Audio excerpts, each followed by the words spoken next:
Hi hello ನಮಸ್ಕಾರ ಎಲ್ಲರಿಗೂ PSK ಅಕಾಡೆಮಿಗೆ ಸ್ವಾಗತ. ನಾನು ಇವತ್ತಿನ ದಿನ ನಿನ್ನೆ ನಡೆದಂಥ KCET ಎಕ್ಸಾಮ್ ಜನರಲ್ ಪೇಪರ್ ಅನ್ನು ಸಾಲ್ವ್ ಮಾಡ್ತಾ ಇದ್ದೀನಿ ಫ್ರೆಂಡ್ಸ್. ಮೊದಲನೇ ಕ್ವಶನ್ ನೋಡೋದಾದರೆ, 20 ದಿನದಲ್ಲಿ 5/4 ಕೆಲಸ ಮಾಡುತ್ತಾನೆ. ನಂತರ B ಯನ್ನು ಕರೆದು ಮತ್ತು ಅವರಿಬ್ಬರು ಒಟ್ಟಿಗೆ 3 ದಿನಗಳಲ್ಲಿ ಉಳಿದ ಕೆಲಸವನ್ನು ಮುಗಿಸುತ್ತಾರೆ. ಎಷ್ಟು ಸಮಯ B ಒಬ್ಬನೇ ಈ ಸಂಪೂರ್ಣ ಕೆಲಸ ಮಾಡಲು ತೆಗೆದುಕೊಳ್ಳುತ್ತಾನೆ ಅನ್ನೋದಾದರೆ 37 ದಿವಸಗಳು, 37 ಅರ್ಧ ದಿನಗಳು. ಫ್ರೆಂಡ್ಸ್, ಯಾವ ರೀತಿ ಸಾಲ್ವ್ ಮಾಡೋದು ಅಂತಂದರೆ, ಮೊದಲನೇದಾಗಿ ಒಂದು ದಿನದಲ್ಲಿ 1/25 ಕೆಲಸ ಮಾಡುತ್ತಾನೆ. A ಪ್ಲಸ್ B ಇಬ್ಬರು ಸೇರಿಕೊಂಡು 1/5 ಒಂದು ದಿನದಲ್ಲಿ ಕೆಲಸ ಮಾಡುತ್ತಾರೆ ಫ್ರೆಂಡ್ಸ್. ಅದೇ A ಪ್ಲಸ್ B ಒಟ್ಟಾಗಿ 3 ದಿನದಲ್ಲಿ ಎಷ್ಟು ಕೆಲಸ ಮಾಡ್ತಾರಪ್ಪ ಅಂದರೆ 1/15 ಕೆಲಸ ಮಾಡ್ತಾರೆ. ಆದ್ದರಿಂದ B ಮಾಡುವ ಕೆಲಸದ ವಿವರ ನೋಡೋದಾದರೆ, ಮೊದಲು ಎಲ್ಲ ಬರ್ಕೊಳ್ಳೋಣ. 1/15 -1 -25 25 -15 ಆಯಿತಾ. ಇವಾಗ =25 -15ರಲ್ಲಿ 25ರಲ್ಲಿ 15 ಕಳೆದ್ರೆ 10 ಉಳ್ಕೊಳ್ಳುತ್ತೆ ಫ್ರೆಂಡ್ಸ್. ಹಾಗಾದರೆ ನೆಕ್ಸ್ಟು ಕಳ್ಕೊಂಡಿದ್ದಾಯಿತು. ಈಗ ಗುಣಿಸ್ಕೋಬೇಕು ಫ್ರೆಂಡ್ಸ್. 15 × 25 375 ಬರುತ್ತೆ. 375ರನ್ನು 10ರಿಂದ ಡಿವೈಡೆಡ್ ಮಾಡಿದ್ರೆ 5ರಿಂದ ಭಾಗಿಸ್ಬೇಕು ಫ್ರೆಂಡ್ಸ್. ಇಲ್ಲಿ 5 2 10, 5 2 10, 5 7 35, 5 5 25. ಈಗ 75 ಡಿವೈಡೆಡ್ ಬೈ 2 ಆಯಿತು. 2 1 2, 2 3 6, 2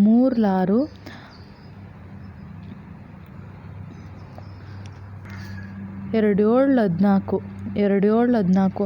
ಆನ್ಸರ್ ಬಂದು 37/2. ಫ್ರೆಂಡ್ಸ್, ಬಂತಲ್ವ 37/2? ಯಾವ ರೀತಿ ಬಿಡಿಸೋದು ಅಂತ ಗೊತ್ತಾಯ್ತಲ್ವ ಫ್ರೆಂಡ್ಸ್. ಎರಡನೇದು ನೋಡೋದಾದರೆ, ಈ ಕೆಳಗಿನ ಸರಣಿಯಲ್ಲಿ ಪೂರ್ತಿಗೊಳಿಸಿ ಅಂತ ಕೊಟ್ಟಿದ್ದಾರೆ. ಯಾವ ರೀತಿ ಪೂರ್ತಿಗೊಳಿಸಪ್ಪ ಅಂದರೆ 3ರಿಂದ ಗುಣಿಸ್ಬೇಕು ಮತ್ತು 2ನ್ನು ಕೂಡಿಸ್ಬೇಕು ಫ್ರೆಂಡ್ಸ್. ಈಗ ನಾನು ಇಲ್ಲಿ ಮಾಡಿ ತೋರಿಸ್ತೀನಿ ಫ್ರೆಂಡ್ಸ್. 125 × 13 375. 375 ಪ್ಲಸ್ 2 377. ಮೊದಲು ಗುಣಿಸ್ಕೋಬೇಕು, ಆಮೇಲೆ ಪ್ಲಸ್ ಮಾಡಬೇಕು 2ನ್ನು. 377 × 3 1031. 1031 ಪ್ಲಸ್ 2 1033. ನೆಕ್ಸ್ಟು 1033 × 3 3099. 3099 ಬಂತಲ್ವ ಫ್ರೆಂಡ್ಸ್. ಆನ್ಸರ್ ಬಂದು 3099. ಮೂರನೇದು ನೋಡೋದಾದರೆ, ರಿಜೆಕ್ಷನ್ ಸಂಕೇತ ಬಳಸಿ SGMIHZPWW ಎಂದು ಬರೆದರೆ MECHANICಯನ್ನು ಸಂಕೇತ ಬಳಸಿ ಹೇಗೆ ಬರೆಯಬಹುದು ಅಂತ ಕೊಟ್ಟಿದ್ದಾರೆ. ಮೊದಲು ನಾನು ರಿಜೆಕ್ಷನನ್ನು ಯಾವ ರೀತಿ ಬರೆಯೋದು ಅಂತ ತೋರಿಸ್ತೀನಿ.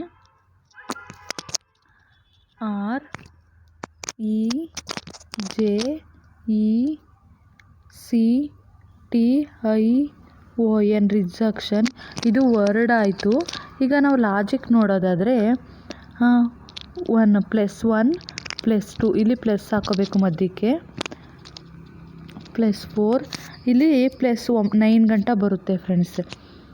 ನೆಕ್ಸ್ಟು ಇಲ್ಲಿ SGMIHZPWW ಪಿ ಡಬ್ಲ್ಯೂ ಬರುತ್ತೆ. ನಿಮಗೆ ABCDಲಿ ಲಾಜಿಕ್ ತಿಳ್ಕೊಳ್ಳಿ ಫ್ರೆಂಡ್ಸ್. ಎ ಇಂದ 1 2 3ನ ABCD ಬರ್ಕೊಂಡು ಅದ್ರ ಮೇಲೆ 1 2 3 ಬರ್ಕೊಂಡು ಹೋಗಿ ಫ್ರೆಂಡ್ಸ್, ಯಾವ ರೀತಿ ಅಂತ ಗೊತ್ತಾಗುತ್ತೆ. ನೆಕ್ಸ್ಟ್ ಈಗ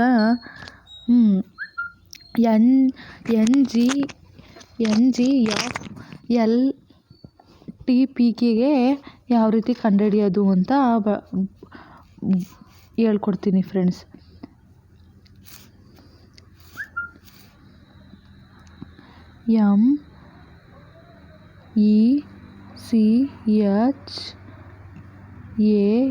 MECHANIC ಏನಿಲ್ಲ, ABCDನ ಒಂದ್ಸತಿ ಸೀದಾ ಬರ್ಕೊಂಡು ಇನ್ನೊಂದ್ಸತಿ ಉಲ್ಟಾ ಬರ್ಕೊಂಬನ್ನಿ. ಆವಾಗ ನಿಮಗೆ ಗೊತ್ತಾಗುತ್ತೆ ಯಾವ ರೀತಿ ಆನ್ಸರ್ ಬರುತ್ತೆ ಅಂತ. ಇದಕ್ಕೆ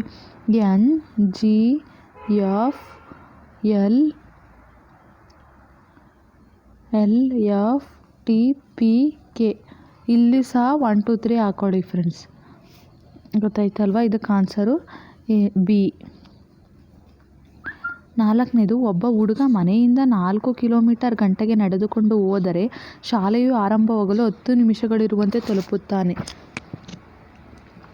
ಅವನು 3 ಕಿಲೋಮೀಟರ್ ಗಂಟೆಗೆ ನಡೆದುಕೊಂಡು ಹೋದರೆ 10 ನಿಮಿಷ ತಡವಾಗಿ ಶಾಲೆಯನ್ನು ತಲುಪುತ್ತಾನೆ. ಶಾಲೆಗೆ ಅವನ ಮನೆಯಿಂದ ದೂರ ಎಷ್ಟಪ್ಪ ಅಂತಂದರೆ ಇಲ್ಲಿ 4 ಕಿಲೋಮೀಟರ್ ಆನ್ಸರು. 4 ಕಿಲೋಮೀಟರ್ ಯಾವ ರೀತಿ ಕಂಡುಹಿಡಿಯೋದಪ್ಪ ಅಂತಂದರೆ, ಮೊದಲು ನಾವು ದೂರ ಇಂಟು ಕಿಲೋಮೀಟರ್ ಕಂಡುಹಿಡಿಬೇಕು. ಇಲ್ಲಿ ನಾವು ಯಾವ ರೀತಿ ಬಿಡಿಸೋದಪ್ಪ ಅಂತಂದರೆ, ಸಮಯ ಅದು ವ್ಯತ್ಯಾಸ ಕಂಡ್ಕೋಬೇಕು. 10 + 10 = 20 ಪ್ಲಸ್ ಕೂಡಿಕೊಂಡು 60 ಆಯಿತು. ನಿಮಿಷ ಸೆಕೆಂಡು 60 ಇಲ್ಲಿ 1 ಗಂಟೆಗೆ 60 ನಿಮಿಷಗಳಾಯಿತು. ಈಗ x3 - x4 = 20 × 60. ಗೊತ್ತಾಯ್ತಲ್ವಾ?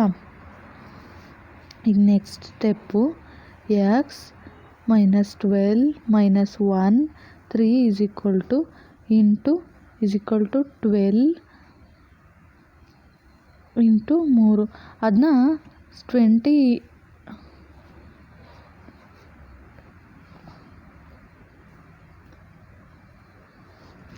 × 60ನ ನಾವು ಗುಣಿಸ್ಕೊಂಡಾಗ 3 ಬಂದಿದೆ.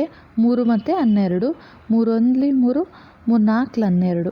ಆನ್ಸರ್ ಬಂದು 4 ಕಿಲೋಮೀಟರ್ ಬಂತಲ್ವಾ ಫ್ರೆಂಡ್ಸ್? 4 ಕಿಲೋಮೀಟರ್. ನೆಕ್ಸ್ಟು 5ನೇದು, ಇನ್ನೊಂದು ರೀತಿ ಶಾರ್ಟ್ಕಟ್ ನೋಡೋದಾದರೆ ಇದನ್ನ ಇದೇ ಲೆಕ್ಕನ 4ನೇ ಲೆಕ್ಕನ 4 × 3 4 - 3 10 + 10 60 / ಈಗ 4 3 12, 4 3 ಕಳೆದ್ರೆ 1 ಇಂಟು 10 10 20 / 60.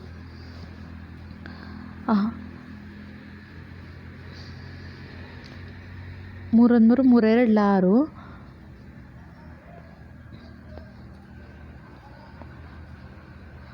3 2 6 3 2 6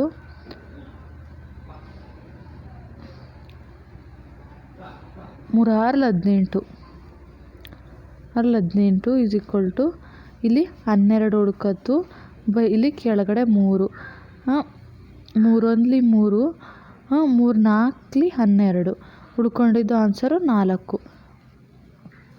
ಗೊತ್ತಾಯ್ತಲ್ವಾ ಫ್ರೆಂಡ್ಸ್?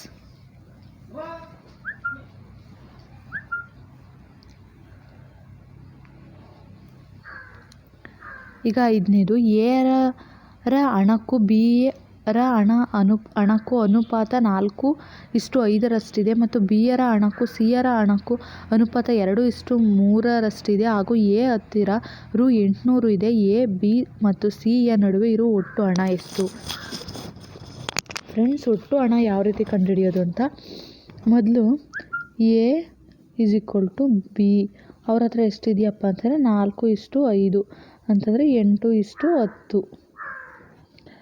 ಬಿ ಅವ್ರ ಹತ್ರ ಬಿ ಮತ್ತು ಸಿ = 2:3 3 10:15.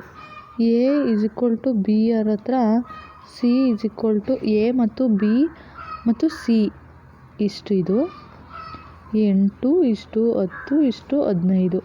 ಗೊತ್ತಾಯ್ತಲ್ವಾ ಯಾರ್ಯಾರ ಹತ್ರ ಎಷ್ಟೆಷ್ಟಿದೆ ಅಂತ. ಎ ಮತ್ತು ಬಿ ಹತ್ರ 4.5 ಇದೆ, ಬಿ ಸಿ ಹತ್ರ 2.3 ಇದೆ, ಎ ಬಿ ಸಿ ಹತ್ರ 8:10:15 ಅಮೌಂಟ್ ಇದೆ.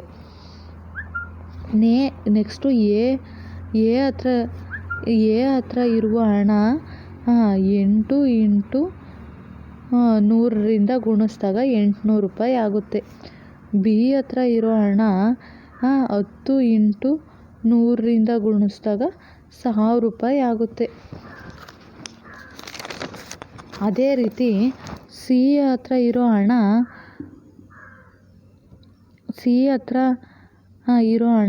15 ಇಂಟು 100ರಿಂದ ಗುಣಿಸಿದಾಗ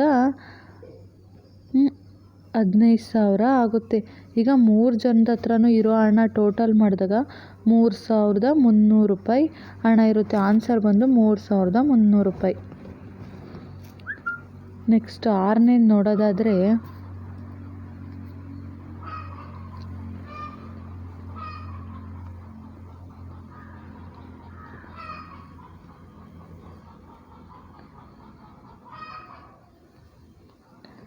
ಭಾರತದಲ್ಲಿ ಹಂತ 3 ಮತ್ತು 5ರ ಕ್ಯಾನ್ಸರ್ನಿಂದ ಬಳಲುತ್ತಿರುವ ಶೇಕಡ ಎಷ್ಟು ಅಂತ ಕೇಳಿದ್ದಾರೆ. ಇಲ್ಲಿ ಮೊದಲಿಗೆ ನಾವು ಹಂತ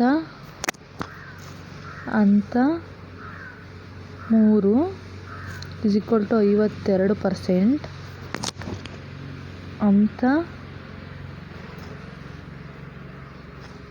24% ಹಾಕ್ಕೊಂಡು ಟೋಟಲ್ ಮಾಡಿದಾಗ 76% ಬರುತ್ತೆ. ಫ್ರೆಂಡ್ಸ್, ಇಲ್ಲಿ 76 ಇದೆ ಅಲ್ವಾ, 76 ಇದೆ ಅಲ್ವಾ, ಆನ್ಸರ್ ಬಂದು 76. 7ನೇದು, ಅಮೇರಿಕಾದಲ್ಲಿ ಹಂತ 3 ಮತ್ತು ಹಂತ 5ರ ಕಾಯಿಲೆಗೆ ಹೋಲಿಸಿದರೆ ಹಂತ 0.1 ಮತ್ತು 2ರ ಕಾಯಿಲೆಯ ಯಾವ ಅನುಪಾತದಲ್ಲಿರುತ್ತದೆ? ಈಗ ನಾವು ಆನ್ಸರ್ ಕಂಡುಹಿಡಬೇಕು ಅಂತಂದರೆ ಮೊದಲನೇದಾಗಿ ಬರ್ಕೋಬೇಕು ಎಲ್ಲನೂ. 0 - 16%, 1 is equal to 40%, 2 is equal to 34%. ಆಯ್ತಲ್ವಾ? ಈಗ 16 + 40 + 34ನ್ನ ಕೂಡಿದಾಗ 90 ಬರುತ್ತೆ. ಅದೇ ರೀತಿ ಕೆಳಗಡೆ 3 - 6 5 4% ಬರ್ಕೊಂಡಾಗ ಅದನ್ನು 6 + 4 ಕೂಡಿದಾಗ 10 ಬರುತ್ತೆ. ಗೊತ್ತಾಯ್ತಲ್ವ ಫ್ರೆಂಡ್ಸ್? ಈಗ ನಾವೇನು ಮಾಡಬೇಕು ಅಂದರೆ 90 ಡಿವೈಡೆಡ್ ಬೈ 10, 10 ಒಂದ್ಲಿ 10, 9ಲಿ 90, ಈಗ ಉಳ್ಕೊಂಡಿದ್ದೇನು 9 - 1. ಈಗ ಆನ್ಸರು 9:1 ಆಗುತ್ತೆ ಫ್ರೆಂಡ್ಸ್. 8ನೇದು, 2012ರಲ್ಲಿ ಭಾರತದ ಶೇಕಡ 27ರಲ್ಲಿ ಸ್ತನ ಕ್ಯಾನ್ಸರ್ ಕಂಡುಬಂದಲ್ಲಿ ಒಟ್ಟು ಎಷ್ಟು ಮಹಿಳೆಯರು ಸ್ತನ ಕ್ಯಾನ್ಸರ್ನಿಂದ ಬಳಲುತ್ತಿದ್ದಾರೆ ಅಂತಂದರೆ ಯಾವ ರೀತಿ ಮಾಡೋದಪ್ಪ ಅಂತಂದರೆ, ಭಾರತದಲ್ಲಿ ಕ್ಯಾನ್ಸರ್ನಿಂದ ಬಳಲುತ್ತಿರುವ ಮಹಿಳೆಯರ ಸಂಖ್ಯೆ ಒಟ್ಟು ಎಷ್ಟಪ್ಪ ಅಂತಂದರೆ 74 ಇಷ್ಟಿದೆ. ಭಾರತದಲ್ಲಿ ಕ್ಯಾನ್ಸರ್ನಿಂದ ಬಳಲುತ್ತಿರುವವರ ಸಂಖ್ಯೆ. ಇದರಲ್ಲಿ ಸ್ತನ ಕ್ಯಾನ್ಸರ್ ಕಂಡುಬಂದಿರುವ ಮಹಿಳೆ ಎಷ್ಟಪ್ಪ ಅಂತಂದರೆ 27%. ಒಟ್ಟು ಮಹಿಳೆಯರಲ್ಲಿ ಶೇಕಡ 27ಕ್ಕೆ ಪರಿವರ್ತನೆ ಆಗಿದೆ. ಹಂಗಾದರೆ ಶೇಕಡ 10 ಅಂದರೆ ನಾವು ಟೋಟಲ್ ಬರ್ಕೊಳ್ಳೋಣ. 10% ಒಟ್ಟು ಟೋಟಲ್ ಎಷ್ಟಿದೆ ಸ್ತನ ಕ್ಯಾನ್ಸರ್ ಅಂತ.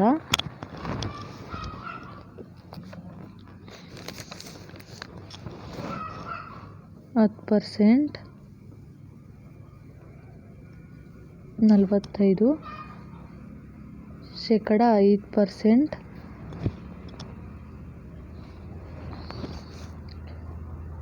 76, 5 ಇದು 5% ಅಷ್ಟೇ. ಇದು 2%. ಎಷ್ಟಿದೆ ಸ್ತನ ಕ್ಯಾನ್ಸರ್ ಅಂತ 49. ಇಷ್ಟನ್ನು ಕೂಡಿದಾಗ 14, 5, 1, 1, 2 ಬರುತ್ತೆ ಆನ್ಸರ್ ಬಂದು ಬಿ. 9ನೇದು 2012ರಲ್ಲಿ ಭಾರತದಲ್ಲಿ ಹಂತ 1ರ ಸ್ತನ ಕ್ಯಾನ್ಸರ್ ರೋಗಿಗಳು ಒಟ್ಟು ಸಂಖ್ಯೆ ಎಷ್ಟು ಅಂತ ಕೊಟ್ಟಿದ್ದಾರೆ. ದತ್ತಾಂಶಗಳ ಪ್ರಕಾರ ನೋಡೋದಾದರೆ ಇದು 8ನೇ ಪ್ರಶ್ನೆಗೆ ತುಂಬ ಹತ್ತಿರವಾಗಿದೆ. 8ನೇ ಪ್ರಶ್ನೆಗೆ ಬಂತಲ್ಲ ಆನ್ಸರು 14, 5, 1, 2 ಅದನ್ನು 100ರಿಂದ ಭಾಗಿಸಿದಾಗ ಓನ್ಲಿ 100ರಿಂದ ಭಾಗಿಸಿದಾಗ ಎಷ್ಟು ಬರುತ್ತಪ್ಪ ಅಂದರೆ 51 ಇಳಿಸ್ಕೊಂಡ್ವಿ, 4 400, ನೆಕ್ಸ್ಟು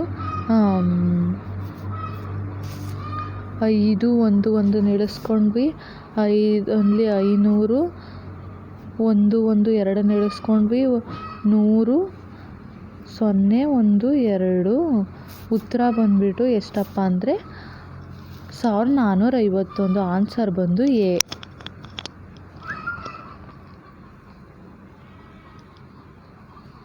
10ನೇ ನೋಡೋದಾದರೆ ಭಾರತದಲ್ಲಿ ಹಂತ 3ರ ಮತ್ತು ಹಂತ 6ರ ಕಾಯಿಲೆಯ ಹೋಲಿಸಿದರೆ 0.1 ಮತ್ತು 2ನೇ ಕಾಯಿಲೆ ಯಾವ ಅನುಪಾತದಲ್ಲಿದೆ ಅಂತ ನೋಡೋದಾದರೆ ಆನ್ಸರು ಯಾವ ರೀತಿ ಮಾಡೋದಪ್ಪ ಅಂದರೆ ಇದನ್ನು ಸಹ ಅದೇ ರೀತಿ ಲೆಕ್ಕ ಮಾಡೋದು. 0.-0%, 1.1%, ಎರಡನೇದು 23%. ಇದನ್ನು ಒಟ್ಟು ಕೂಡಬೇಕು. 0 + 1 + 23 = 24% ಆಗುತ್ತೆ.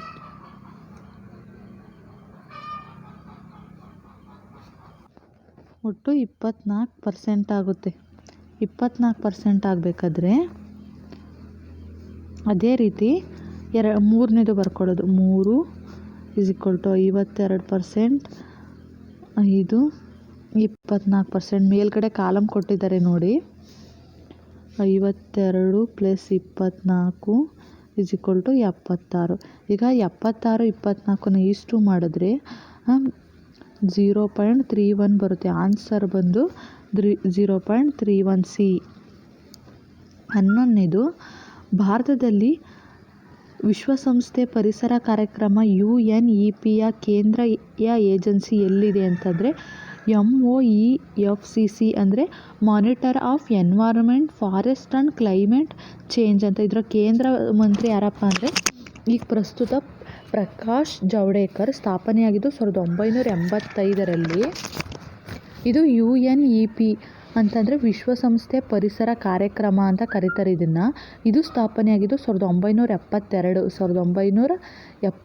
ಇದು ಸ್ಕ್ಯಾನ್ ಓವರ್ ಸಮ್ಮೇಳನದಲ್ಲಿ ಚರ್ಚೆ ಮತ್ತು ಸ್ಥಾಪನೆಯಾಗಿದೆ. ಇದರ ಕೇಂದ್ರ ಕಚೇರಿ ನೈರೋಬಿಯ, ಕೀನ್ಯಾ ದೇಶದಲ್ಲಿದೆ. ಗೊತ್ತಾಯ್ತಲ್ವಾ? 12ನೇದು ಬರೋದಾದರೆ ವನ್ಯಜೀವಿ ಸಂರಕ್ಷಣಾ ಅಧಿನಿಯಮ ಜಾರಿಗೆ ಬಂದ ಇಸ್ವಿ ಯಾವುದಪ್ಪ ಅಂದರೆ 1972ರಲ್ಲಿ ವನ್ಯಜೀವಿ ಸಂರಕ್ಷಣಾ ಕಾಯ್ದೆಯನ್ನು ಜಾರಿಗೆ ತರ್ತಾರೆ. 13ನೇದು ಭಾರತೀಯ ಪ್ರಾಣಿ ವಿಜ್ಞಾನ ಮಂಡಳಿ ಜುವಾಲಜಿಕಲ್ ಸೊಸೈಟಿ ಆಫ್ ಇಂಡಿಯಾ ಕೇಂದ್ರ ಕಚೇರಿ ಎಲ್ಲಿದೆಯಪ್ಪ ಅಂದರೆ ಕೋಲ್ಕತ್ತಾದಲ್ಲಿದೆ. ಭಾರತೀಯ ಪ್ರಾಣಿ ವಿಜ್ಞಾನಗಳ ಮಂಡಳಿಯನ್ನು ಕೋಲ್ಕತ್ತಾದಲ್ಲಿ ಸ್ಥಾಪನೆ ಮಾಡಿದ್ದಾರೆ. 14ನೇದು ರಾಷ್ಟ್ರೀಯ ವಿಪತ್ತು ನಿರ್ವಹಣಾ ಪ್ರಾಧಿಕಾರ ಯಾವ ಕೇಂದ್ರ ಸಚಿವಾಲಯದಡಿ ಕಾರ್ಯನಿರ್ವಹಿಸುತ್ತದಪ್ಪ ಅಂತಂದರೆ ಗೃಹ ಕೇಂದ್ರ ಸಚಿವಾಲಯದಡಿ ಕಾರ್ಯನಿರ್ವಹಿಸುತ್ತದೆ. ರಾಷ್ಟ್ರೀಯ ವಿಪತ್ತು ನಿರ್ವಹಣಾ ಪ್ರಾಧಿಕಾರ ಕೇಂದ್ರ ಗೃಹ ಇಲಾಖೆ ಅಡಿಯಲ್ಲಿ ಕಾರ್ಯನಿರ್ವಹಿಸುತ್ತದೆ. NDMA ಸ್ಥಾಪನೆ 2005ರಲ್ಲಾಗುತ್ತೆ. ಇದು ಕೇಂದ್ರ ಕಚೇರಿ ಎಲ್ಲಿದೆಯಪ್ಪ ಅಂದರೆ ನವದೆಹಲಿಯಲ್ಲಿದೆ. ಮುಖ್ಯಸ್ಥರು ಪ್ರಧಾನಮಂತ್ರಿಗಳಾಗಿದ್ದಾರೆ. NDRF ಅಂತಂದರೆ ರಾಷ್ಟ್ರೀಯ ವಿಪತ್ತು ಸಂಸಾಧನಾ ಪಡೆ. ಇದು ಸ್ಥಾಪನೆಯಾಗಿದ್ದು 2006ರಲ್ಲಿ. ಕೇಂದ್ರ ಕಚೇರಿ ನವದೆಹಲಿಯಲ್ಲಿದೆ. ಪ್ರಸ್ತುತ ಮುಖ್ಯಸ್ಥರು ಯಾರಪ್ಪ ಅಂದರೆ SN ಪ್ರಧಾನರವರು ಮುಖ್ಯಸ್ಥರಾಗಿದ್ದಾರೆ. ಇದನ್ನು SDRF ಅಂದರೆ ರಾಜ್ಯ ವಿಪತ್ತು ಸಂಶೋಧನಾ ಪಡೆ ಅಂತಲೂ ಸಹ ಕರೀತಾರೆ ಇದನ್ನ. 15ನೇದು ಭಾರತದಲ್ಲಿ ಅತ್ಯಧಿಕ ಮ್ಯಾಂಗ್ರೋವ್ ಸಸ್ಯವರ್ಗ ನಿತ್ಯ ಹರಿದ್ವರ್ಣ ಹೊಂದಿರುವ ರಾಜ್ಯ ಯಾವುದು ಅಂತಂದರೆ ಪಶ್ಚಿಮ ಬಂಗಾಳ. ಇದು ಭಾರತದ ಅತಿ ಹೆಚ್ಚು ಮ್ಯಾಂಗ್ರೋವ್ ಸಸ್ಯವರ್ಗ ಹೊಂದಿರುವ ರಾಜ್ಯ ಆಗಿದೆ. 16ನೇದು ಜನಗಣತಿಯು ಯಾವ ರೀತಿಯ ಸಮೀಕ್ಷೆ ಆಗಿದೆ ಅಂತಂದರೆ ಎಣಿಕೆ ಸಮೀಕ್ಷೆಯಾಗಿದೆ. ಜನಗಣತಿ ಅಂತ ಮಾಡ್ತಾರಲ್ವ ಅದೇ ಅದನ್ನ ಎಣಿಕೆ ಸಮೀಕ್ಷೆ ಅಂತ ಕರೀತಾರೆ. 17ನೇದು ಪ್ರಾತಿನಿಧಿಕ ನಮೂನೆಯನ್ನು ಏನೆಂದು ಕರೀತಾರೆ? ಪ್ರಾತಿನಿಧಿಕ ನಮೂನೆಯನ್ನು ಸಂಭವನೀಯ ನಮೂನೆ ಅಂತ ಸಹ ಕರೀತಾರೆ. 18ನೇದು ಯಾವ ವಿಧಾನವು ನಿಯಂತ್ರಣ ಗುಂಪನ್ನು ಹೊಂದಿರುತ್ತದೆ? ಪ್ರಯೋಗಾತ್ಮಕ ಸಂಶೋಧನೆಯು ನಿಯಂತ್ರಣ ಗುಂಪನ್ನು ಹೊಂದಿರುತ್ತದೆ. ಚಾಲಕ ಎಂದರೇನು ಅಂದರೆ ಚಾಲಕ ಅಂತಂದರೆ ಸಂಯೋಜಿಸು ಅಂದರೆ ಕಾರ್ಯನಿರ್ವಹಿಸ್ತಿರುವವನು ಅಂತ. ಈ ಕೆಳಗಿನವುಗಳಲ್ಲಿ ಹೋಲಿಕೆ ಮಾಡಿ ಅಂತ ಕೊಟ್ಟಿದ್ದಾರೆ. ಚುನಾವಣೆ ಅಂತ ಬಂದರೆ ಚುನಾವಣೋತ್ತರ ಪ್ರಶ್ನೋತ್ತರ ಸಮೀಕ್ಷೆ. BARC ಅಂದರೆ TV ರೇಟಿಂಗ್ಸ್ ಅಂತ. ABC ಅಂತಂದರೆ ಪ್ರಸರಣ. ಜನಸಂಖ್ಯೆ ಅಂದರೆ ವೈನ್ ಚಿತ್ರ ಅಂತ ಬರುತ್ತೆ. ಆನ್ಸರ್ ಬಂದು C. 21ನೇದು ಟೆಲಿವಿಷನ್ ಮೂಲಕ ನಡೆಯುವ ಸಂವಹನ ಏನೆಂದು ಕರೆಯುತ್ತಾರೆ? ಟೆಲಿವಿಷನ್ ಮೂಲಕ ನಡೆಯುವ ಸಂವಹನವನ್ನು ಸಮೂಹ ಸಂವಹನ ಅಂತ ಕರೀತಾರೆ. 22ನೇದು ಸಮುದಾಯ ರೇಡಿಯೋವಿನ ಭೌಗೋಳಿಕ ವಿಸ್ತರಣೆ ಎಷ್ಟಪ್ಪ ಅಂದರೆ 20 ಕಿಲೋಮೀಟರ್. 23ನೇದು ಜನಧ್ವನಿ ಸಮುದಾಯ ರೇಡಿಯೋ ಎಲ್ಲಿದೆ ಅಂದರೆ HD ಕೋಟೆಯಲ್ಲಿದೆ. 24ನೇದು SEVA ಗುಜರಾತ್ನ ಸ್ಥಾಪನೆ ಮಾಡಿದವರು ಯಾರು ಅಂತಂದರೆ ಇಳಾ ಭಟ್ರವರು ಸ್ಥಾಪನೆ ಮಾಡಿರ್ತಾರೆ. ಈ ಕೆಳಗಿನವುಗಳಲ್ಲಿ ಹೋಲಿಸಿ ಅಂತಂದರೆ ಜಾಹೀರಾತು ಅಂತಂದರೆ ವಿಷಯ ಮಾರಾಟ. ಟೆಲಿವಿಷನ್ ಅಂದರೆ ಶಿಶುಪಾಲಕಿ. ಸಮೂಹ ಮಾಧ್ಯಮ ಅಂತಂದರೆ ಮಾಂತ್ರಿಕ ಬಹುರೂಪಿ. ರೇಡಿಯೋ ಅಂತಂದರೆ ಕಿರು ಮಾಧ್ಯಮ. ನವಮಾಧ್ಯಮ ಅಂತಂದರೆ ಅರಬ್ ಸ್ಟ್ರಿಂಗ್. ಆನ್ಸರ್ ಬಂದು B. 24ನೇದು ASIC ಎಂದರೆ ಅಪ್ಲಿಕೇಶನ್ಸ್ ಸಿಸ್ಟಮಿಕ್ ಇಂಟಿಗ್ರೇಟೆಡ್ ಸೆಕ್ಯೂರಿಟಿ ಅಂತ. Answer B.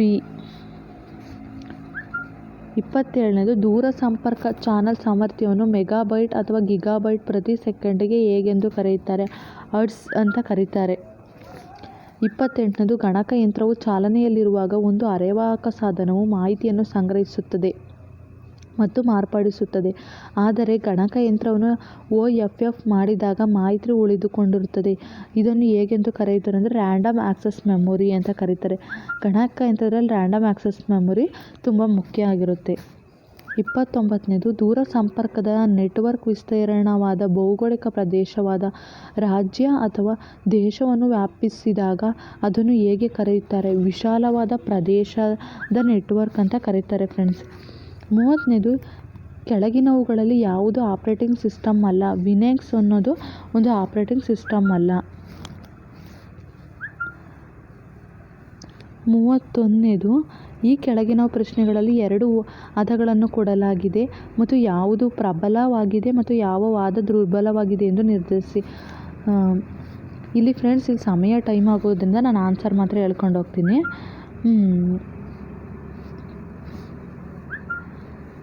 31ನೇದಕ್ಕೆ 2 ವಾದಗಳು ಪ್ರಬಲವಾಗಿದೆ. 32ನೇದು ಕೆಳಗಿನ ಪ್ರಶ್ನೆಗಳು ಒಂದು ಹೇಳಿಕೆ 2 ಊಹೆಗಳಿವೆ. ಊಹೆ ಎಂದರೆ ಏನಾದರೂ ಆಗಿರಬೇಕೆಂದುಕೊಳ್ಳುವುದು ಅಥವಾ ಭಾವಿಸುವುದು. ಈ ಕೆಳಗಿನ ಹೇಳಿಕೆಯ ಊಹೆಗಳನ್ನು ನೋಡಿ ಅಂತ ಹೇಳಿದರೆ ಊಹೆಯಲ್ಲಿ ಕೇವಲ ಊಹೆ ಮಾತ್ರ ಸೂಚ್ಯಂಕವಾಗುತ್ತದೆ. Answer B. 33ನೇದು ಕೆಳಗಿನ ಹೇಳಿಕೆಗಳನ್ನು ಪರಿಗಣಿಸಿ ಅಂತ ಕೊಟ್ಟಿದ್ದಾರೆ.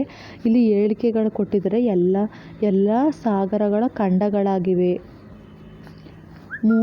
4ನೇದು ಕೆಳಗೆ ಕೊಟ್ಟಿರುವ ಜೋಡಿ ಪದಗಳ ಸಂಬಂಧ ಹೊಂದಿದ ಪದ ಜೋಡಿಯನ್ನು ಆರಿಸಿ. ಕುದುರೆ ಮರ ಮತ್ತು ಸಸಿ ಅಂತಂದರೆ ಕುದುರೆ ಮತ್ತು ಈನು ಅಂತ ಬರುತ್ತೆ. ಈ ಕೆಳಗಿನ 4 A-D ಪದಗಳ 3 ಸಮನಾಗಿದೆ ಮತ್ತು 1 ಭಿನ್ನವಾಗಿದೆ. ಭಿನ್ನವಾದುದು ಯಾವುದು ಎಂದರೆ ಕಮಲ. 34ನೇದು ವಿಶೇಷ ಶಿಕ್ಷಣ ಕೋರ್ಸ್ಗಳ ಈ ಮಂಡಳಿಯ ನಿಯಂತ್ರಣ ಒಳಪಟ್ಟಿರುತ್ತದೆ. ಭಾರತೀಯ ವಿಶೇಷ ಶಿಕ್ಷಣ ಮಂಡಳಿ SECI. ಗಣಕಯಂತ್ರ ಕಂಪ್ಯೂಟರ್ಗಳನ್ನು ಉಪಯೋಗಿಸುವ ಕೌಶಲ್ಯಗಳಲ್ಲಿ ನಗರ ಪ್ರದೇಶ ಮತ್ತು ಗ್ರಾಮೀಣ ಶಿಕ್ಷಕರ ನಡುವಿನ ಅಂತರಗಳನ್ನು ತೊಡೆದುಹಾಕಲು ಸರಕಾರ ಪರಿಚಯಿಸಿದ ಯೋಜನೆ NMECIT.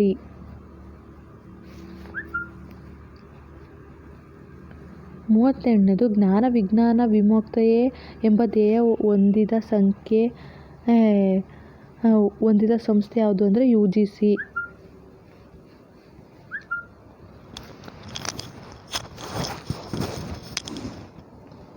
39ನೇದು ಕೇಂದ್ರ ಸರ್ಕಾರ 1989 ಇಸವಿಯಲ್ಲಿ ಮಹಿಳಾ ಸಬಲೀಕರಣ ಕಾರ್ಯಕ್ರಮದ ಹೆಸರು ಮಹಿಳಾ ಸಮುಖ್ಯ. 41ನೇದು ಇವುಗಳಲ್ಲಿ ಯಾವುದು ಒಬ್ಬ ಶಿಕ್ಷಕನು ತನ್ನ ವಿದ್ಯಾರ್ಥಿಗಳೊಂದಿಗೆ ಸಂವಹನ ಮಾಡುವಲ್ಲಿ ಮಹತ್ವವಾಗಿದ್ದಾನೆ? ಸತ್ವರೂಪ. 42ನೇದು ಅತ್ಯಂತ ಪರಿಣಾಮಕಾರಿಯಾದ ಬೋಧನಾ ವಿಧಾನವು ಯಾವುದು? ಮಾಹಿತಿ ಕೇಂದ್ರಿತ. ಇವುಗಳಲ್ಲಿ ಯಾವುದು ಬೋಧನಾ ಕೌಶಲ್ಯ ಒಳಗೊಂಡಿರುವುದಿಲ್ಲ? ನೋಟ್ಸ್ ಬರೆಯುವಿಕೆಯಲ್ಲಿ ಬೋಧನಾ ಕೌಶಲ್ಯ ಒಳಗೊಂಡಿರುವುದಿಲ್ಲ. 4ನೇದು ಕಲಿಕಾ ಅತ್ಯಂತ ಸಮರ್ಪಕ ಉದ್ದೇಶವು ಜ್ಞಾನ ಅಂತರ್ಗತಗೊಳಿಸುವುದು. 45 ಒಬ್ಬ ಶಿಕ್ಷಕನು ಪ್ರಶ್ನೆ ಕೇಳುವುದರಲ್ಲಿ ನಿರರ್ಗಳ ಎಂದು ಹೇಳಬೇಕಾದರೆ ನಿಗದಿತ ಸಮಯದಲ್ಲಿ ಹೆಚ್ಚು ಅರ್ಥಪೂರ್ಣ ಪ್ರಶ್ನೆಗಳನ್ನು ಕೇಳಬೇಕು. ಕಡಿಮೆ ಸಮಯ ಇರುತ್ತೆ, ಅಲ್ಲಿ ಹೆಚ್ಚಿನ ಪ್ರಶ್ನೆಗಳನ್ನು ಅರ್ಥಪೂರ್ಣವಾಗಿ ಕೇಳೋದಾದರೆ ನಿರರ್ಗಳ ಎಂದು ಹೇಳ್ಬೋದು.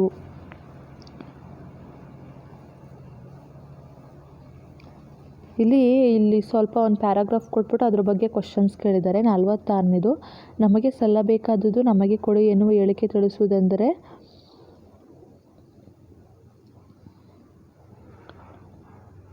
ಪ್ರಗತಿ ಪುರುಷ ಕ್ರಿಯಾಶೀಲ.